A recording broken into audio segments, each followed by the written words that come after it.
कोवाडला पुरातून कायमचे बाहेर काढू. आमदार शिवाजी पाटील यांनी कोवाड बाजारपेठेचा घेतला आढावा. यंदा पावसाने मे महिन्यातच सुरुवात केल्याने प्रशासनाला ताम्रपर्णी नदीतील गाळ काढणीस अवधी मिळाला नाही. पण पावसाळा संपल्यानंतर लगेचच गाळ काढून कोवाड बाजारपेठेला पूरमुक्त करू असे प्रतिपादन आमदार शिवाजी पाटील यांनी केले. शुक्रवारी जलसंपदा विभागासह कोवाड येथील पूरग्रस्त भागाची त्यांनी पाहणी केली. यावेळी त्यांनी जनतेला त्रास झालेला मला खपणार नसल्याचे सांगत अधिकाऱ्यांचे चांगलेच कान टोचले.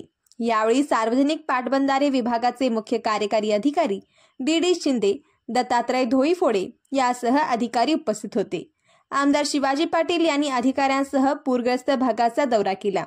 यावेळी आमदार पाटील म्हणाले, तालुक्यातील ही मोठी बाजारपेठ असून कोणत्याही परिस्थितीत त्यांना पुरातून बाहेर काढू असा शब्द मी व्यापाऱ्यांना दिला आहे. त्यामुळे शासकीय मान्यता व त्याची प्रक्रिया लवकर पूर्ण करून कोवाडवासियांना या पुरातून बाहेर काढा असे त्यांनी सांगितले.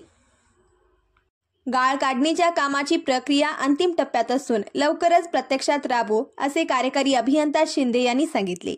निवडणुकीत कोवाडला पुरातून बाहेर काढू असे आश्वासन दिले होते.